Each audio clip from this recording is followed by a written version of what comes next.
All rise. Judge Rhonda B. Court is now in session. Judge, this is case number JVB 1039, Sutton case. Thank you. You're welcome. You all may be seated. Ms. Sultan. Yes. You brought this case before the court. What's going on? So I had met my boyfriend online. We've been dating for a year, and I lived in Kansas at the time, and he lived in Texas, and he would fly to me, and we'd see each other often. I then got Case of Sutton v. Olson is introduced and the tension is apparent. Miss Olson is here to request child support and a DNA test from her ex-boyfriend, who she claims is the father of her 5-month-old daughter. However, there's a twist. The father is not present in court because he wasn't properly served with the paperwork. The judge explains the importance of serving legal documents and sets a new court date. This case demonstrates the problems of co-parenting and the legal measures required to establish paternity. And he had disappeared on me.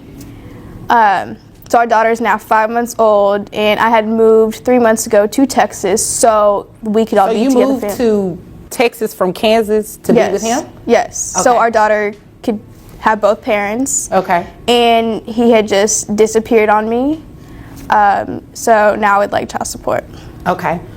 Have you... M. Olin takes the stand, explaining how she met her ex-boyfriend online.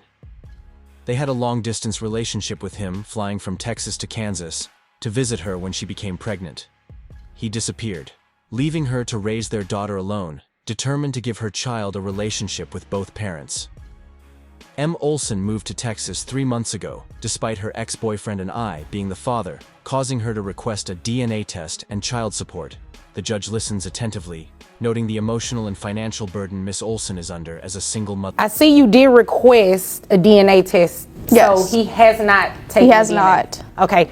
Does he know he's the father? Does he believe he's not the father? He believes he's not, but I know he is How do you know he is? because there's no other way. All right. Okay. Well, I see he's not here today, and that is partially because you did not serve him to be here today. So what you filed with me, the child support request and the request for DNA testing, you didn't actually get him served with that to be here today. The judge lays up a key issue. M. Olson failed to serve her ex-boyfriend with the legal documents, which is essential for him to appear in court without proper service. The case cannot proceed ahead. The judge underlines the importance of following legal procedures and directs M. Olin to serve her ex-boyfriend before the next court date. This part underlines the intricacy of the legal system and the actions necessary to secure a fair and reasonable outcome. Okay. Okay. And you understand he has to be served with it in order to appear. Okay. Okay. Understood. Okay, so what I'll do is I will order him to appear. He has to take DNA testing, well, get DNA testing done before he comes back to court. And I'll set you out, what do you need, like a month or so? Yes, please. Okay. All right, so he'll have to do DNA testing before then, so that way when we come back, if he's deemed to be the father, then we'll just move forward and see about the child support part, okay? Okay. Okay.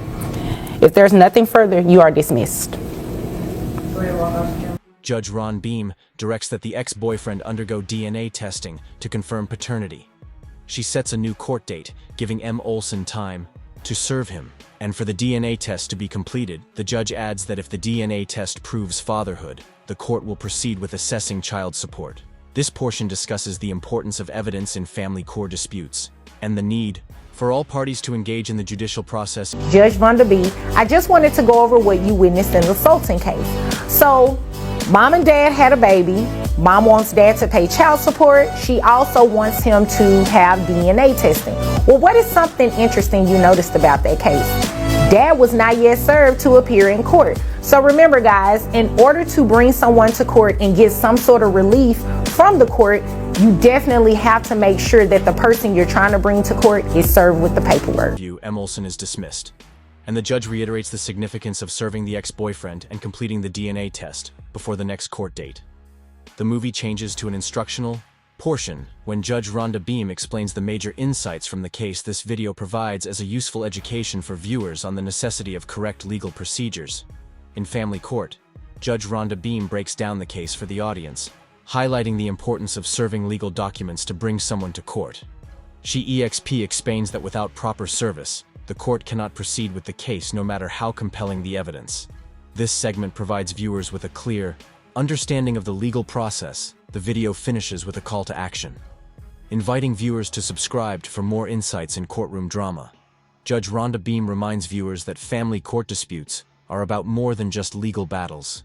They are about safeguarding the well-being of children and families. This story serves as a strong, forceful reminder of the necessity of following legal procedures and seeking justice through the correct channels.